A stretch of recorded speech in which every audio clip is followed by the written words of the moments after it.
I've got a question for you. What if I told you that in this following video, you are going to hear incredibly valuable information from one of our good friends and one of the top video game developers in the entire world on a platform called Roblox?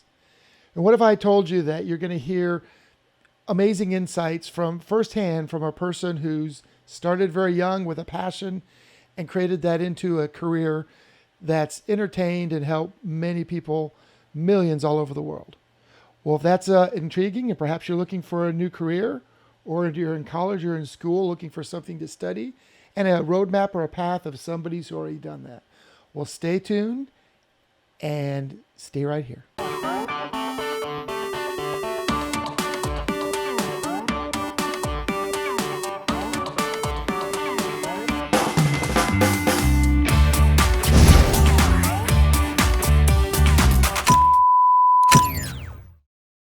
Welcome to another edition of Video Game Palooza Tech Tips. This channel is devoted for education, entertainment, and inspiration from Video Game Palooza and Hope Training Academy. In case you didn't know, we are devoted and focused on providing the best education, certifications for people's careers to help them get into new jobs, fields, and careers about things that they are passionate about.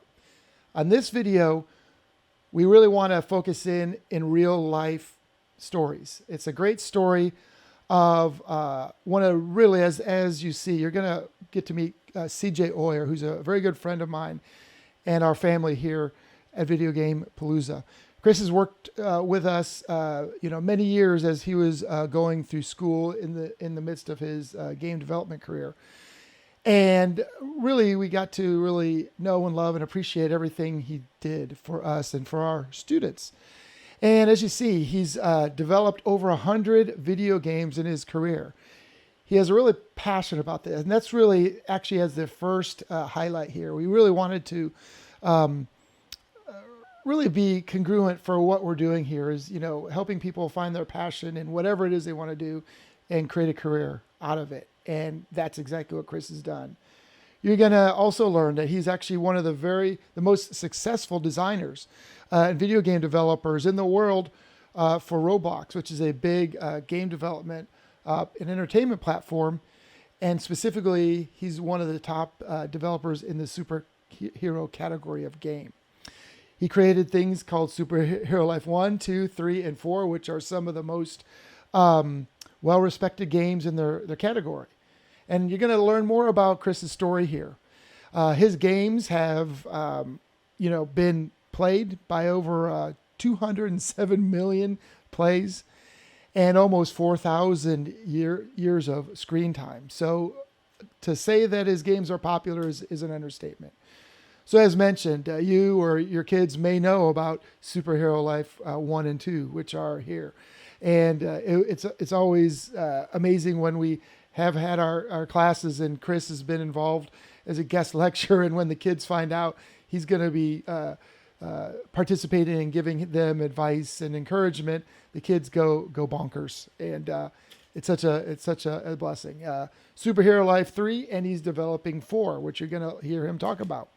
Believe it or not, this is really also super cool. His games were so popular, and like I said, he's very, very humble, and he definitely underplays his success, which, is a wonderful trait. But his actually toys a game that he made, Superhero Life, is so popular that it was made by Roblox into a toy that was sold in Walmart and Target and retail all over the world. Matter of fact, you can probably search for it and get it today on Amazon. Then here's a link, and we're going to link it to the video that he's also worked for Roblox as an intern and done work there as a contractor. And here's the link. They did a wonderful story about Chris as a Roblox developer. So if you get a chance after the video, go ahead and seek that out, or just search for it on YouTube. It's a great story. He's actually, believe it or not, from here. In Indiana, where we are, went to the same high school as I did at Carmel High School. So, very, very talented Hoosier that's making some amazing things in video games.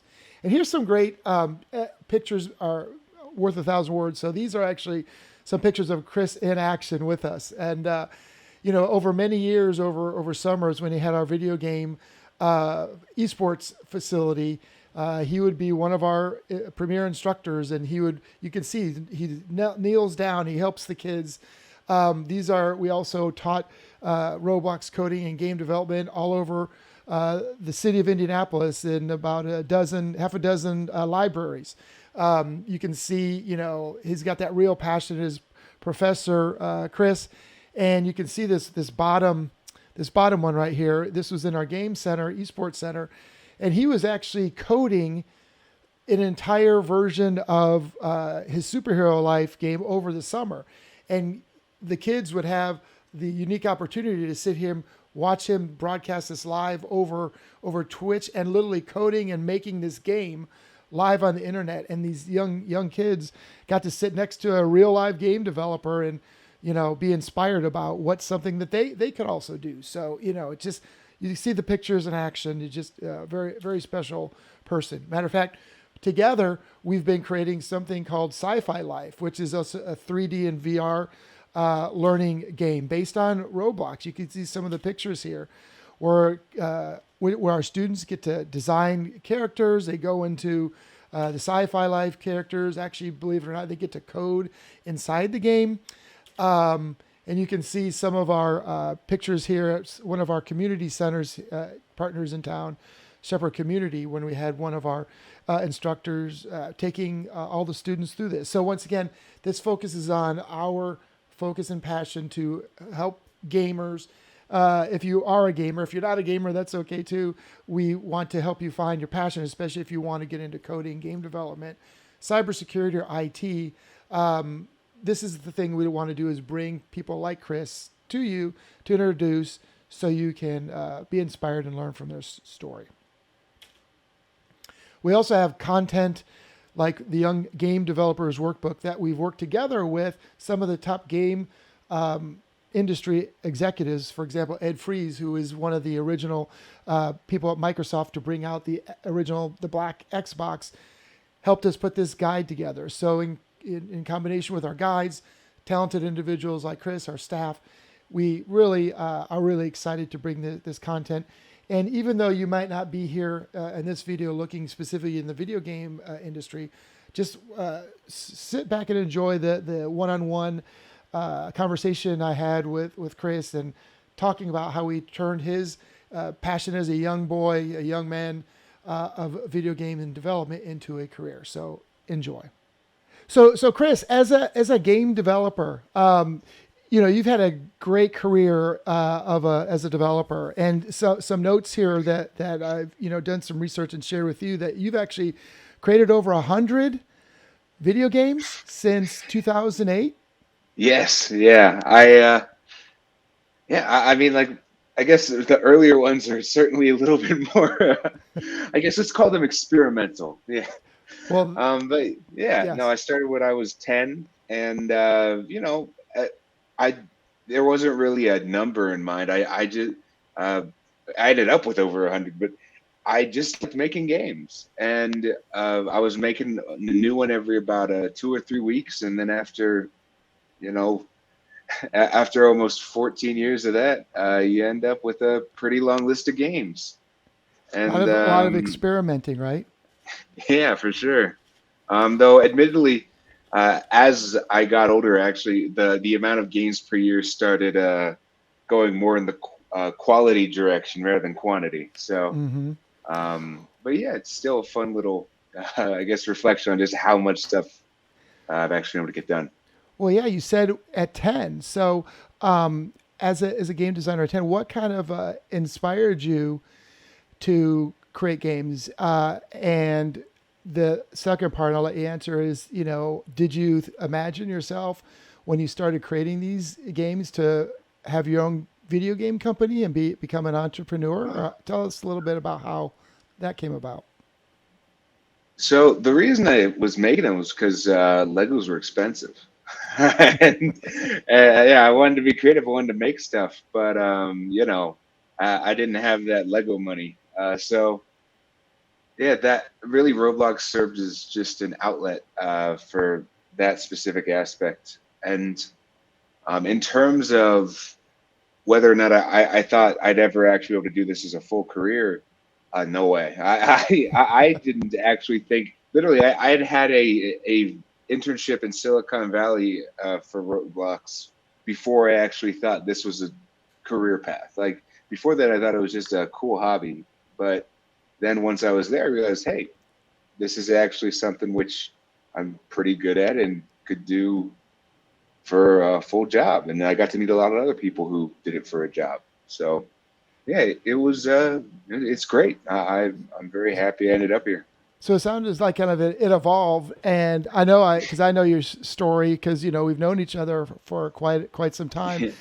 Actually grew up here in the same town here in Carmel, Yeah, Indiana, and and I'm gonna be sharing this with the audience here. Your profile that Roblox did for about sure. you, about how you grew up, but I did remember about your parents, and maybe you just share a little bit about growing up with your family and kind of your influence from your mom and Hmm. dad and your family would, and how they kind of may have inspired Oh yeah. some of your creativity in Roblox. Oh yeah. No, for sure. Yeah. So I definitely wouldn't be where I am today without both my parents.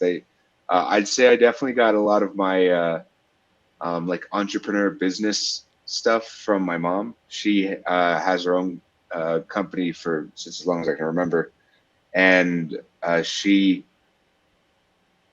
taught me everything I know about contract law and how to do that kind of stuff. And then my dad, on the other hand, he is where I got all my technical skills from. He's a programmer by trade. Also has his own company, though as a programmer, you can work in a dozen different areas. Um, so yeah, I both of them contributed a lot to allowing me to be able to program for my own little company, and yeah, I mean, like, hey, when I had a question or had something that like an idea, I had qualified people to talk about with them, Yeah, and that's right. it I mean, helped a that's ton. fantastic that they are both kind of use their background to inspire you. And do you remember the first time you learned about Roblox and like what that was like when it was Yeah, like an aha moment? yeah. So yeah, I remember. So it was February 2008. And my dad, he was always looking for ways for me to become a programmer. I think that's probably the safest way to describe it looking back. Like there was, I know it was that, and they for a while they were seeing if I would be a good chess player, so they got me like chess games and stuff. Like they were trying to find what stuck, You bet. and so my dad knew I liked Legos, and they saw Roblox, which was these virtual Legos, and he was like, hey, come give it a shot. Yeah, Very actually, cool. literally, because of that, the first thing I did when I joined Roblox wasn't play a Roblox game; it was enter Roblox Studio. So, like, I started out as a dev. Very Literally, cool. did not play a single game before making something. Wow. Um, That's yeah, really and cool. So yeah, so. did Mhm. Roblox just came out? Like when, how long has So Roblox been out? Roblox came out in 2006. So it Okay. wasn't like at its most primitive state, but it was pretty close. Wow. That's um, awesome. yeah. So it sounds like you and your dad kind of work together a Oh little yeah. bit to, Yeah, so we worked together a few times over the years, but really it was more of, I guess, if I had a question, I could ask him. Like that's awesome. that's how it worked for most of the time, just because it, it makes sense for a 10-year-old to spend hours a day on a Roblox game, not so much for a full-time programmer, father of three with busy schedule. You bet. No, Um, so I understand. Well, that's really awesome. And obviously, you know, uh, everybody kind of has their own thing, but to have you start that way is it's a great testament to you and your family, and oh yeah. that's great. And then I guess later, you like you said developed over 100 games. You kind of Hmm. learned over time, but then I think you had mentioned you went to what Carmel High School. Yes. when you Hmm. were young? And then did you go, because back then, uh, I'm trying to think in college or even high school, could you study video games or design or No way. so tell me about Yeah. that, like what happened from maybe in Um. the high school on going into So college yeah. with your formal, I guess, education. Yeah. Yeah. So high school, I honestly, if it was just based off my high school experience, I would certainly be in a different career because there was no real support for game dev stuff, at least that I found. There was a computer science class, but I wasn't good at it. Yeah, like I knew how to make a game, but I was certainly not a good programmer. So it was more of a learned skill set rather than a refined one. So you had And to reach out to just whatever's in the Roblox or on the internet oh because it yeah, didn't sound like there was any other game devs that yeah, Carmel or that you yeah, could partner with. yeah. It was a lot of trial and error for sure. I was certainly I wasn't really too much of a social dev until my first Roblox internship. So I didn't really have too many people that I would like talk dev stuff with. So it was just kind of like a little bubble that I'd go and make games. Really, it did fulfill the role as a hobby for the longest time. But that allowed me to casually build up a degree of skills and understandings and techniques that obviously, once it did become a career, were invaluable to have. Yeah. Well, now what did you go to college? I know you went to Yes, IU, but yes. in between going to IU, you went to Purdue, I went right? to Purdue University, yeah. Yeah. So that's what we chose when we didn't really know where I'd end up. Like we knew that I had technical skills, but we didn't really know what that would translate to. So I was a computer graphics technology major at Purdue, which is so it was a lot of CG stuff, both 2D and 3D. I was actually ended up a UX major under that. Like the entire that major like has like a bunch, like six different sub majors. I was a UX one, Okay. uh, and then after my first year there, I got an internship at Roblox, Very and cool. that kind of after spending a summer in San Mateo, I realized, oh wait, I actually want to do more game Mm-hmm. dev stuff. And Purdue actually had a game dev program at that was pretty good. I just looked around and the IU one just had was just a lot bigger, and so since they were both about equidistant from my from the center of Indiana, it made sense to switch, and I was So just then you fortunate enough to switched be able to to make. Yeah. Bloomington. Yeah, I switched. I was switched to Bloomington, Indiana University, and Now, in the yeah, meantime, you had been so, fast forwarding, you had already mhm. developed Superhero Life, didn't you? Yeah, One. and Superhero Life too. Yeah, So yeah, when Superhero Life okay, too. so Yeah, switching a little bit to the game. So yeah, Superhero Life, it's one of the top games ever developed, right? In on the by Roblox. me, I definitely not on Roblox. No. No, no, not even close. The top. Here's the scale to make sense of things. Right now, Adopt Me has probably around uh, almost a million concurrent users. It is like number seven on the highest concurrently played games on the planet. Whoa. My game has around 400 concurrents and is not on that list. Well, but Yeah. still, I mean, Yeah, probably back it's when you it's developed 200. it, Oh yeah, right? when I first released Superhero Life 2 and Superhero Life 1, they both hit the front page. Yes. Yeah, so and I mean, I'm not complaining. They're more than enough for me to live off of. It's just uh, there's I'm definitely it's definitely big fish versus a whale or some Well, and leviathan type creature. well, and understood, and understanding, back in like when did you first develop Superhero Life 1? That was 2015, so I was 17. 2015, 17. And that's amazing. And so for the time, then you developed Superhero Life 2, and that Yes. came out Hmm. in. That one came out in 2017 when I was 19 during the actual my first Roblox internship. Oh, So see, okay, so awesome. But in that time, yeah, I've got some statistics that your games have been visited over 207 yes, million times. So, yes. my friend, that's quite impressive. And I would think, right, and Hmm. congratulations, Thank you. because I would think back from that time period, it was probably one of the your Hmm. games, right? Were one of the It, tops.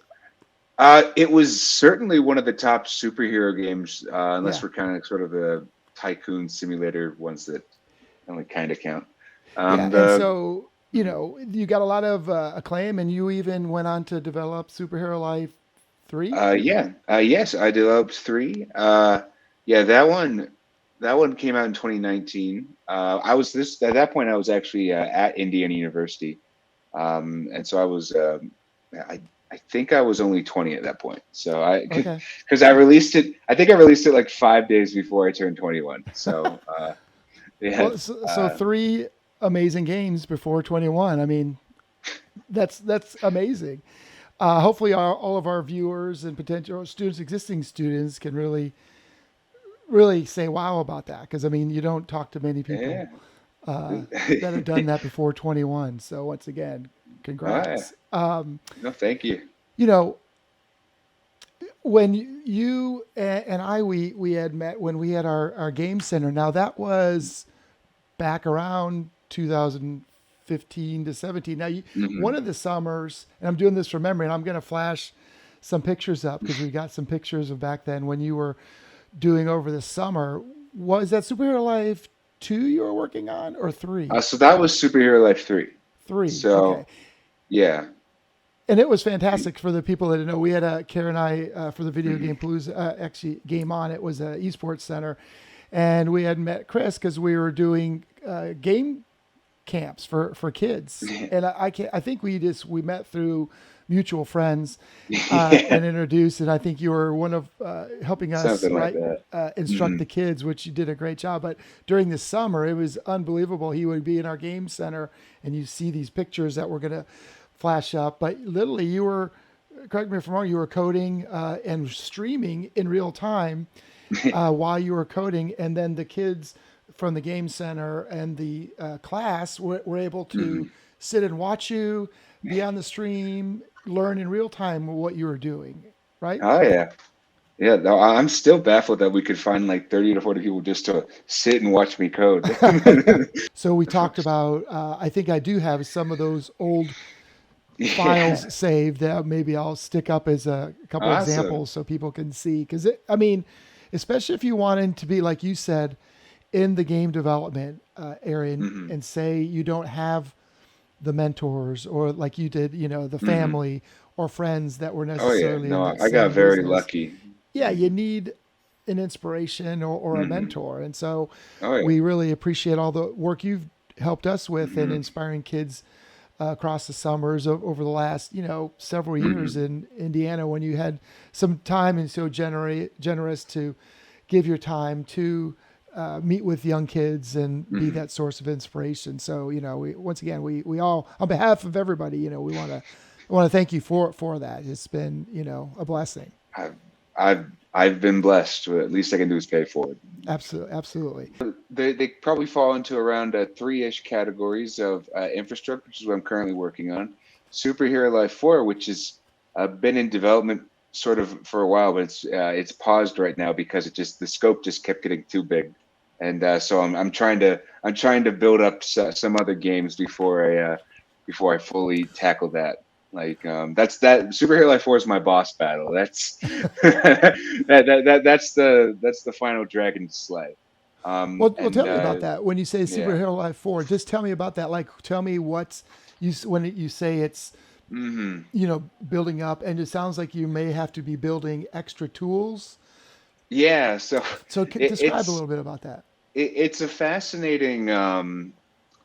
Oftentimes, when you hear a game described as being in development hell, um, it's there. You a few games come to mind, I guess, for the most recent one being Star Citizen. where the devs they realistic they wanted to make a game that did all this stuff. Superhero Life 4 was so I guess if I compare it to another game, it would be similar to one called Star Citizen, where the developers there was a lot of excitement around it, and the developers wanted to make the best game of all time. Problem is, doing that took a while, and because it took a while, they kept saying like, oh, look at these cooler features that they would add to make up for all of the to make up for the delay, and so the scope just kept getting bigger and bigger as time went Mm-hmm. on, but they weren't keeping up with it, and that was the same case here where I wanted to make Superhero Life 4 awesome, and it started out reasonable, but then it took longer than I expected, and so I was like, okay, well, I gotta keep it exciting somehow. So I said, okay, well, we can add this thing, and people said, okay, great, and then just that kept on happening until the scope was just far too massive for one person to pull off, and so I kind of needed to have like, okay, take a breather, stop promising things. It's gone too far. Scope creep. So yeah, and so by nailing down the scope, I at the very least have set a goal. It's still larger than I can handle right now. That thing is for certain. However, rather than backtrack, I'm going to try to keep as much of it as possible, and I'm just going to do it by building up 3 projects leading up to it. That I'm gonna build up various technologies and reusable packages that I can use to make sure that the actual game is achievable and with relatively minimum technical debt. And so all of that. So that's my master plan, at least. Superhero Life 4 after 3 smaller projects. Well, that's exciting. And you shared with me a couple, I guess, technology. What would you call them? Are these projects or Yes. previews Yeah. that we can So share about for some of sure. these Yeah. exciting things that you're Oh yeah. developing? Yeah. The ordering is it's a bit so the oldest so I guess the oldest project here on there is NightShips. NightShips is my retirement game. It's once I have Superhero Life 4 done and I can just sit back and tinker with a project for the rest of my life, it's going to be NightShips. Awesome. Yeah. Now, is So that yeah. something That. we can share a Oh yeah, preview at for all sure. with? Yeah. Yeah. Of Okay. course. Well, so that's something to look forward to even before that. But some of these things like Infrastruct, Yes. which is an open world, real Mm-hmm. time strategy infrastructure, tracked off Mm-hmm. trains, are these all going to be part of Superhero Life 4, or are these just different, Yeah, like, so these are separate games, and so Infrastruct is a separate game entirely. My hope is that a lot of the backend technology will be kept modular and maintained separately, and then reused in Superhero Life 4. However, it really if Superhero Life 4's big issue was scope, Infrastruct is my first attempt to sort of break out of that cycle. Because you may not believe it, but the last time I released a full game was 2019. oh boy. Yeah, so like I've been fortunate enough to be able to live off the income of the ones I released before that, but still, I've definitely spent the last few years really focusing on actually just iterating my development skills and doing tech demos and getting a lot better stuff with analytics. That's actually probably my biggest investment of time beyond just programming is trying to figure out why certain games succeed and fail, so that when you do spend months on a project, it's a lower risk because you have 2 options when it comes to game development. You either can keep things really relatively small and cheap, which I think is just a general goal you should have no matter what, or you can pursue a more of a few months longer project. And if you don't know if that one's going to succeed, it's a pretty risky thing. Obviously we've all seen games flop before, um, and yeah, and so that through my studying both at college as a game design major and through just talking to other people and even just reading books, there's a really great one called Blood, Sweat, and Pixels by Hmm. Jason Schreier. Definitely recommend that if you're interested in the game dev Absolutely. industry. Yeah, and that went into a ton about how these AAA studios, where you really can't fail with the AAA game. Like failure is not an option. You fail a AAA game, you lose the company. Like Yes. You don't have a few $100 million in your back pocket just for a rainy day. Well, I mean, look at Blizzard. Yeah. What? How much they bought? I mean, Oh, Microsoft bought yeah. Blizzard for 60 billion or Oh yeah. something. Oh yeah. I I guess mean, I guess there's a Blizzard. couple Yeah. dollars there. Oh yeah. Okay. If you're acquired by Microsoft, you play by different rules. Yeah. The Let's first time see. I saw that, and I'm not a huge finance person, but I looked, I go, wait a minute, how could they buy something for 60 billion and Microsoft doesn't even make 60 billion? And it's like, well, I know there's Oh yeah. something going on underneath there, but I mean, it's a lot of money. Yeah. And right, video games is a huge hmm industry, and so as a game developer yourself, hmm what do you, I guess you don't just do it yourself, or do you, or do you have a team of Yeah. So people? I I actually do all of it myself most of the time. There are a few contractors and colleagues who I'll turn to for very specific things. For example, one of my best friends is a guy named Ryan, who is a Blender expert. And whenever I have to deal with Blender, I message him like, "Hey, please help." And whenever I have a budget, sometimes I'll hire him for stuff. But even then, like, he's way too talented to keep on like, doing. He has a PhD. He's getting a PhD in computer engineering. He's a better programmer than me, but I keep on using him as an artist. So Well, and yeah. that's right. As these games, like you said, become more larger, hmm more technology, more people, right? I mean, hmm just like you've got to keep your, go hmm coming, trying to get back to our students, right? Yeah, of Here's course. a good example of is a seasoned game developer, and you hmm have to even kind of pause a little bit and educate and learn Oh yeah. the newer technologies to make your games better and to keep up hmm with that fast rate Oh of yeah. change, right? No, for sure. Yeah, honestly, the every day I spend learning saves me at least a month of wasted time. I swear. I'll learn something in like a few days. I'm like, oh, I could have gotten the entire like month of January 2020 back if I'd just known this. Yeah, so it's yeah, basically the sooner you can, I think especially with programming, because with programming, if you do something dumb like a year ago, you can't escape it. You have to rewrite the code now. Like you can't just say like, oh well, I'm a changed man. Like no, you still have to deal with that. You have to fix it So somewhere, right? yeah, exactly. Especially when you have a game with an active audience, which is yeah. So it's in fact the set as I said, I have a 3 game strategy for getting Superhero Life 4. First game is Infrastruct.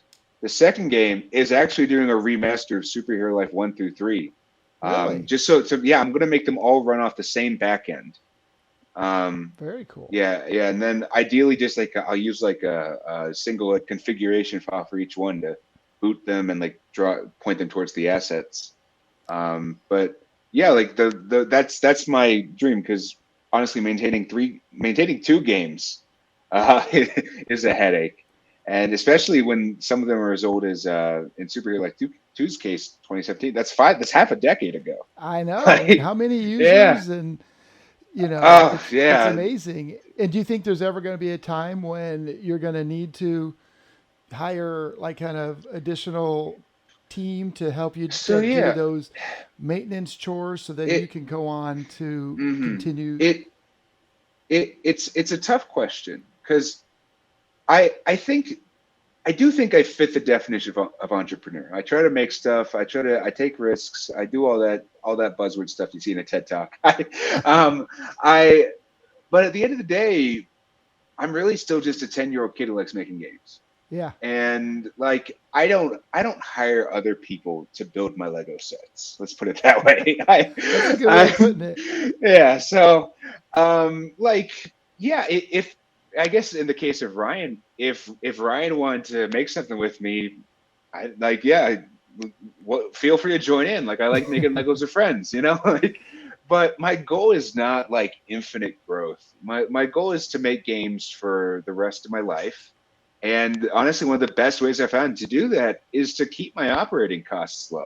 Mm, Like good point. I haven't had to release a game since 2019. I was able to spend that time getting better at stuff, doing tech demos, sort of establishing a more professional reputation, all that stuff wouldn't be possible if I had to bankroll 2 or 3 other people like that. I was making enough money for me, Yeah. but I was not doing it for, yeah. So I think it definitely keeps things lower risk, and I'm just in no rush to change it if it works.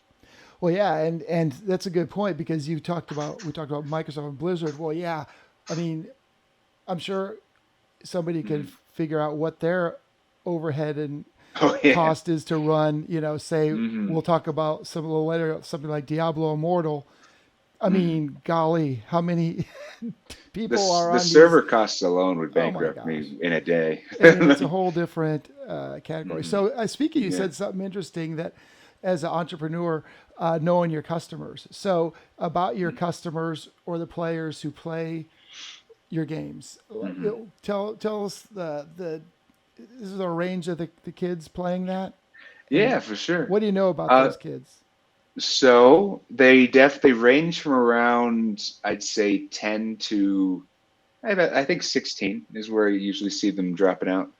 Um, yeah, I mean they're creative kids. Definitely they lean more on on like the artsy side. There's a sizable amount of the community who like post their own like drawn fan art of like their own characters and like Awesome. all that stuff. So and honestly, having a creative community is the best thing because there's nothing more motivating to be able to look at like, oh, this person spent literally a week like drawing up a really nice poster for your game, and I don't. It's just just going from a place where literally no one cared that I made games to like there are literal people like this like the same age as I was when I made the game, like making posters derivative of it, and it's just I don't Yeah, know. and It's cool. you're a Yeah. rock star. They're all your fans, right? I mean, I Yeah. mean, I know in our courses when you helped collaborate on Mhm. inspiring kids for our courses, they're all like, "Oh my God, what super? Look, we got it. Oh Yeah. my God." It's true. I Mhm. mean, even, and we could talk about that later. You even inspired one of my daughters, Hope. Yeah. Where she learned about and my daughter Faith, they play Roblox, and when I shared with them superhero life and your Mhm. games, and then Hope literally started writing, Mhm. what was it, 4 pages of notes to Mhm. want to create her own game, and then Chris was good enough to spend some time with Oh Hope yeah. and inspire her, and she still has wants to do that, and we are going to do the Awesome. daddy daughter Chris, right, game where we do that, and Awesome. inspiring those young kids. I Mhm. mean, there's nothing better. And so do you actually do get ideas and thoughts from the community that goes Oh, into your games? so yeah, it's a tough one because on the one hand, listening to your community, obviously, no one's going to tell you that's a bad idea. Listen to your audience.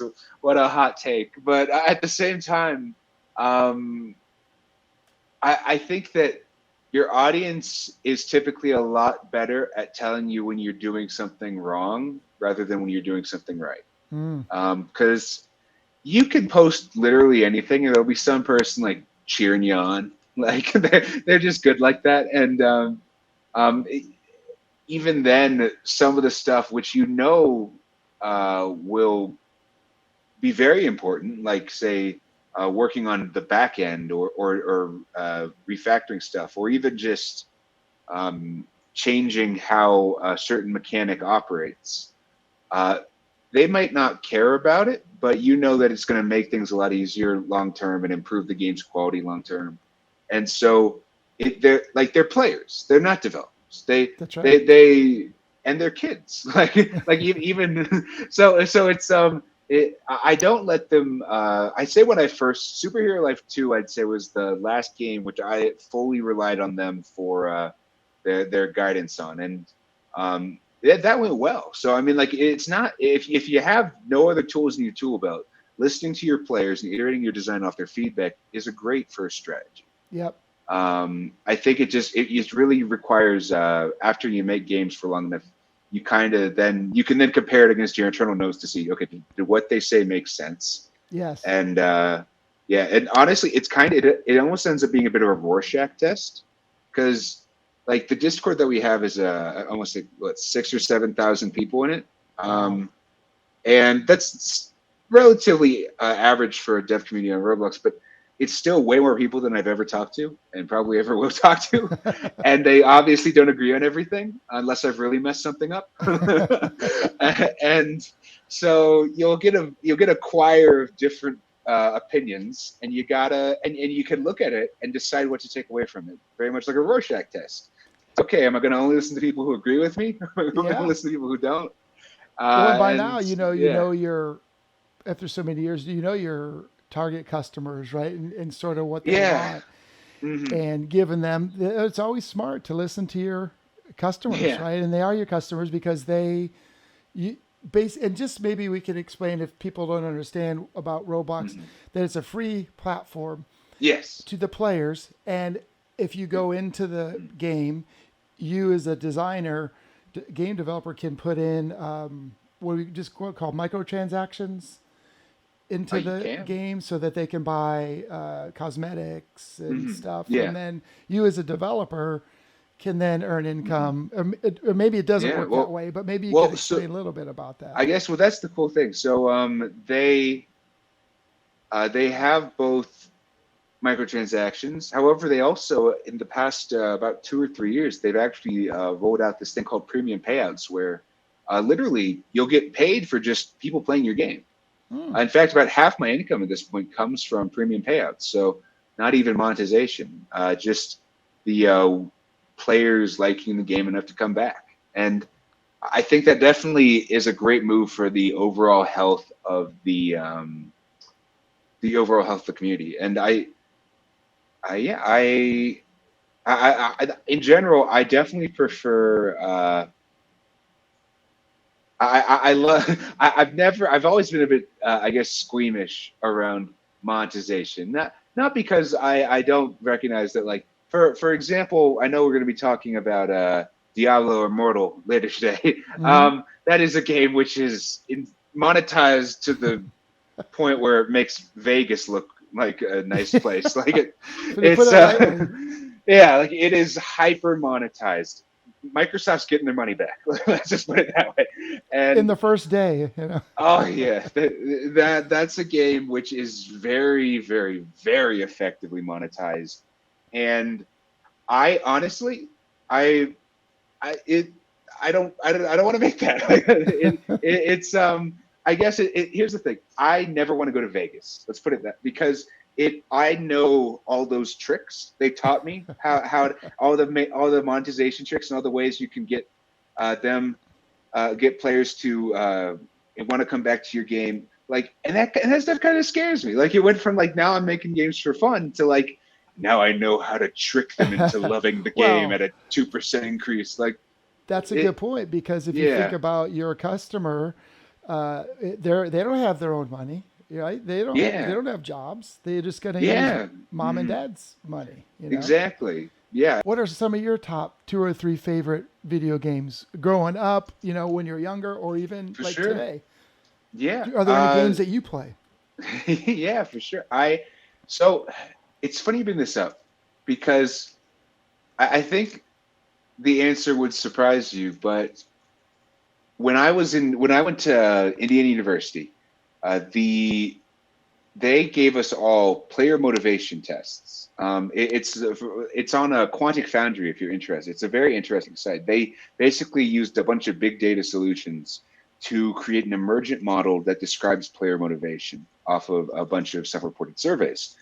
And they had all the students at Indiana University's game design program fill that out. And let me actually. This is the basic idea for the player motivation chart. There's basically three giant clusters. There is the action social one, uh, which is right here, mastery achievement right here, and then immersion creativity right here. And basically everyone kind of sort of floats around in those areas. And the actual player profiles would look something like this, where it's a radial chart. I've literally coded one of these. I can't remember what it's called. um, and we found, and so you basically you can see in this case, this person is obviously very much like fantasy. at 93% and story 70%. And like they are really invested in designing stuff and discovering stuff. That's cool. But they don't really care that much about challenge, and they have a 0% interest in strategy. And so so this is just some random persons. My Radial Chart, almost every spoke was lower than 20%, with the exception of strategy, which was 30%. And I basically, compared to every other game design major, I didn't like games. I did not enjoy games. And that is funny. And that's the thing is, like, really game development to me is just a really long-term real-time strategy game where I love problem solving. I'm an engineer at heart, honestly. And that is why I like making games. And so and it's an interesting divide. There are people in the program who would join because they liked making games, and they're like me, and there are people who joined because they liked playing games. And as far as I could tell, most of the people who joined because they liked playing games were disappointed. Because it's not that. Careers as a game developer, right? Because it takes a different kind of mind. Yeah. Right? Well, I wouldn't even say mind. I think it's more just people think it's like the people who enjoyed playing games, they almost always go for the creative jobs, like the artists and the and the narrative designers. Narrative designers was actually pretty big. These are the people who very much grew up around the front end of game development. Right. And obviously we need those people. Like your game needs assets. It needs a narrative. But the thing is, unless you're a AAA studio, you're not going to have enough of a budget to hire a narrative person or hire just an artist. Well, sometimes actually just an artist, I'd say, actually fits an indie budget. But you have to. But in general, having someone who's sort of a master of none and can do multiple stuff, multiple types of things, is a lot more useful. So you'd have all these artists and narrative designers being taught how to program, and they were miserable because artists and writers aren't necessarily programmers. I mean, they could be. They just don't want to be.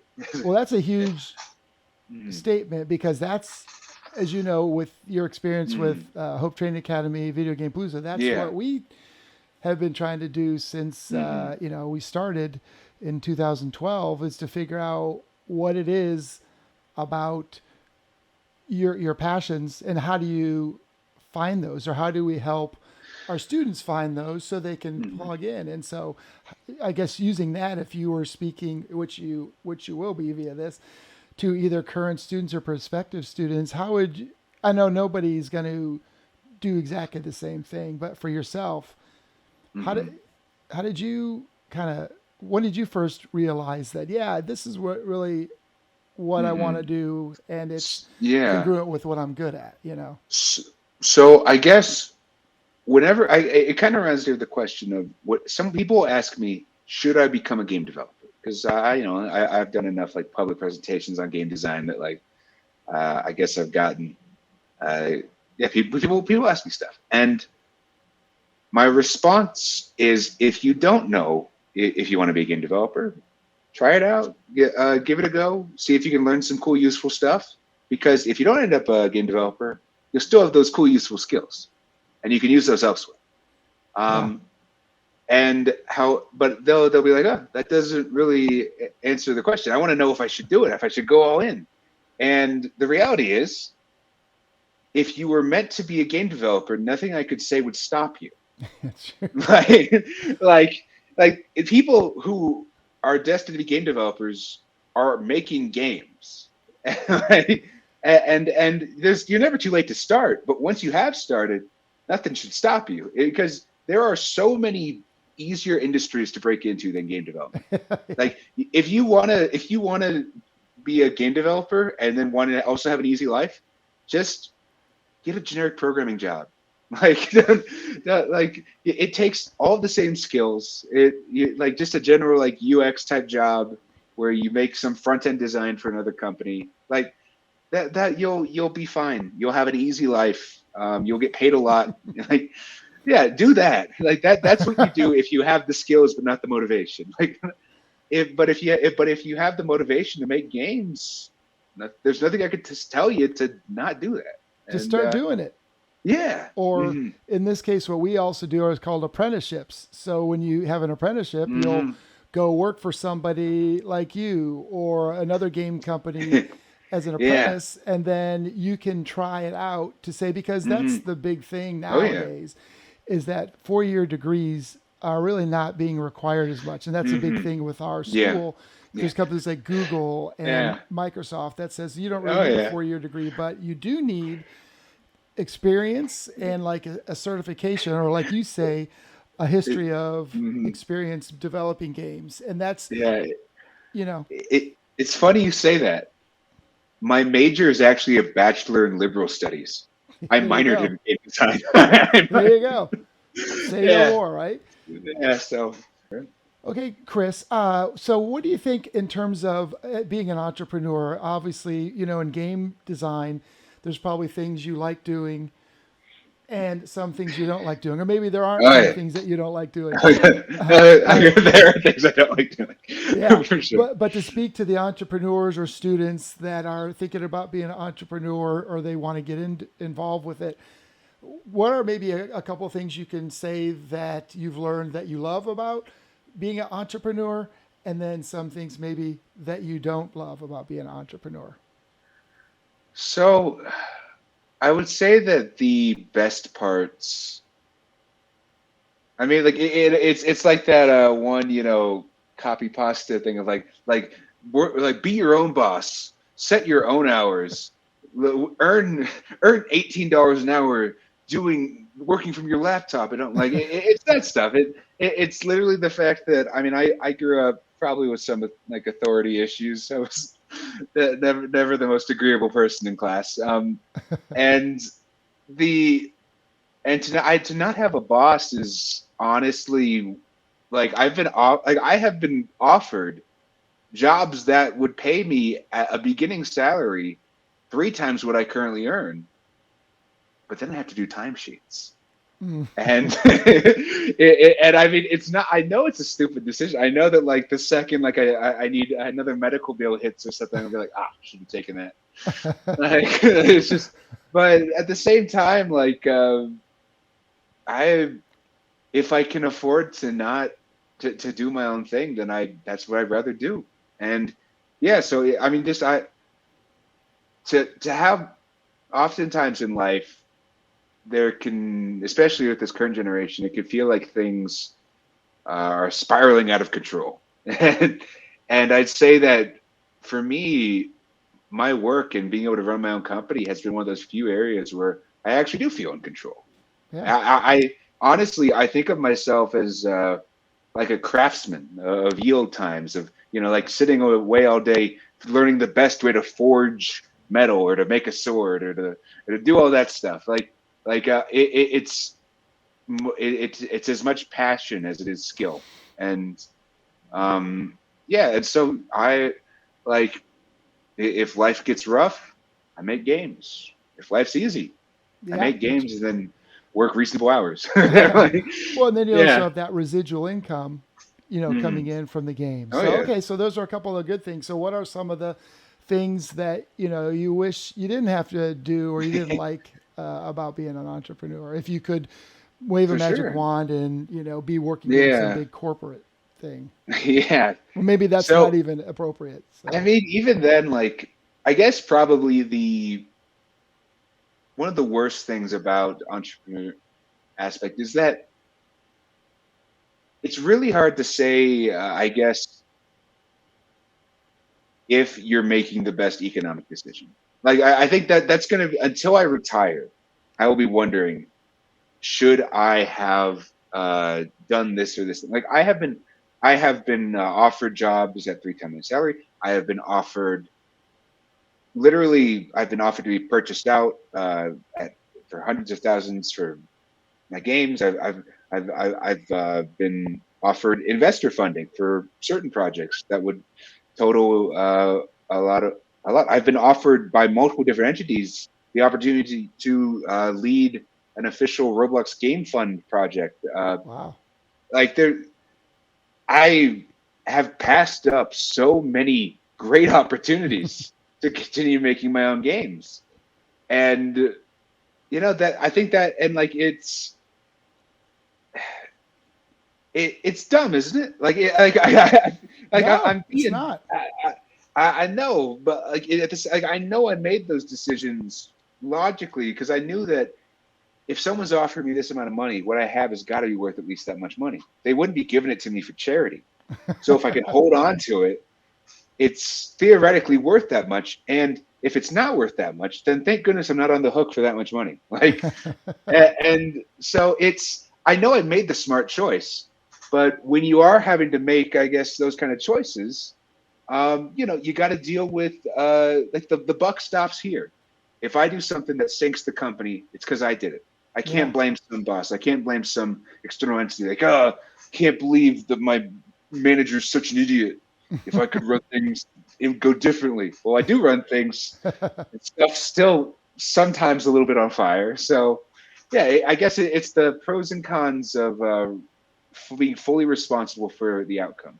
And Well, yeah. that's, I mean, thanks. That's a great, honest answer because same thing as an entrepreneur myself. It's, nobody can tell you. And I think the answer is different for everybody, right? There is no one answer. And so, I could have, same like you, done a lot of different things, but when people always look at you funny and like, are you doing what? What are you talking about? Oh What are yeah. you crazy? And you just kind of get used to it after a while, and you just listen, like you said, to what you're passionate about. And I think that's the best advice anybody is watching, because I think a lot of people that aren't entrepreneurs and like I'm going to focus back on our students, maybe that aren't doing this stuff, that's their life work or life plan. Mm, They are live more in fear and uncertainty, and like you said, they could be working mm, for a big company, and tomorrow the company could just decide to fire everybody, and yeah. then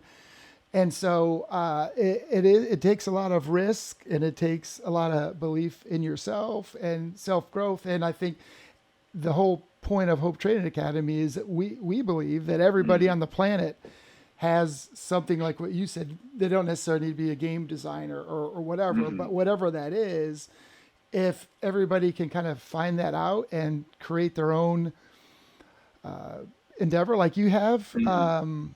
I think in general the world would be a better place, because then you don't really have to worry about conflict so much and these wars and all the stuff you see, because people don't have anything better to Mm. do. They can be Oh yeah. focusing on their own business, and there's so much to focus on there. You don't Oh have time yeah. to worry about you know this Mm, other stuff, the silly stuff you yeah. see in politics and all this Mm. other Oh stuff. yeah. No, I obviously I grew up surrounded by blessings, so I've always been tiptoeing around when it comes to politics. And by the end of the day, I think that the one thing I can be sure of is that building wealth for others, the people like and like allowing people to sort of grow their own wealth, um, is just like that. That makes stuff better. You look at like nobody's invading Luxembourg. Like no one, if when you and like heck when you can afford lawyers and someone hurts you, well, you can afford lawyers. You can you can take action against that. If you have if you lose your job, if you have savings, you can take time to study, you improve. Like just the giving access to the wealthy to sustain yourself and to grow professionally and to live in a relative security, just so many returns. And so even if some of the larger questions are still I just know I'll never be qualified to answer, at the very least I know that working towards helping others help themselves is just a good direction that I can be comfortable with indefinitely. Yeah, well, thanks, and we agree, and we appreciate, and kind of wrapping up. all of your time, you being a mentor example, somebody that's, doing things that make sense to you, and through your game and your coding and your creativity, creating things that make people's lives better. And then, with our experience of giving back to help inspire kids and others and adults to better their lives, and not only just being somebody that just talks about it, but Chris has been, we've got the stories of going to half a dozen libraries in Indianapolis over a summer, and teaching Roblox, and having kids running all over the place. And Chris has always been a guy that's going to help and do the things, and not just sit back and just say, well, no, I can't do that. I mean, you just jump in. So thanks again for, all you do and your friendship over the years, and of course, looking forward to continuing to do a lot of really special things. So for sure. Thanks again.